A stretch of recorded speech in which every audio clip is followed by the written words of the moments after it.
It sure as hell is the economy that will focus voters' attention, which brings us to the biggest elephant in the room. I'm the first to concede, and it should be repeated, that Josh Frydenberg, in managing the economy, has done a hell of a job on employment and unemployment. But Mr Morrison is wont to say Labor can't manage money. Well, there are 1.65 million voters between the ages of 18 and 24 on May 21. They'll be the ones who down the track will bear the burden of our heaviest debt load since 1956, when Australia was paying down the debts of World War II.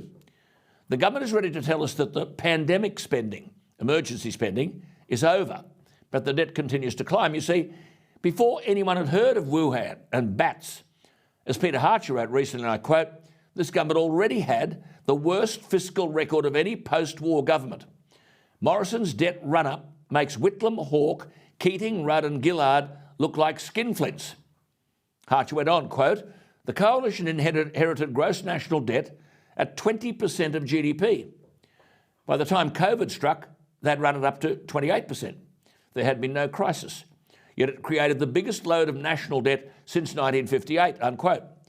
Now, I've been talking about debt and water and dams and energy for years till I was blue in the face. But it seems no one cares about debt. But those will who today are only 8 or 9 or 15 or 20. We're leaving this debt to them. The gross national debt now is 42.5% of GDP, 42.5%. Whitlam was regarded as an economic dunce, 24.5% of GDP. Someone in government is going to have to get serious about managing the money, because the budget papers tell us that the debt will climb to 44.9% of GDP in 2 years' time. Forget the politics. That's almost twice as bad as the worst performance by a Labor government in the last 50 years. As I've said, the interest rate issue is critical. And if the interest rates rise, so too does the debt, which has to be funded. We're paying $18 billion a year in interest on the national debt, and the budget forecasts that will rise to $26 billion a year within 4 years, $2 billion a month. There is a general consensus that because our defence capability is so run down, we couldn't defend ourselves against a barrow full of marbles.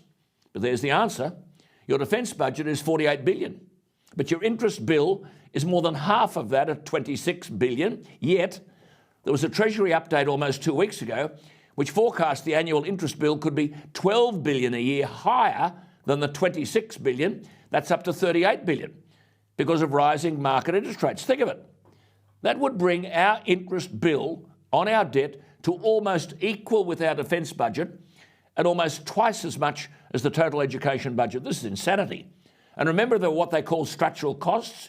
You and I would call them unavoidable costs, healthcare, aged care and the NDIS.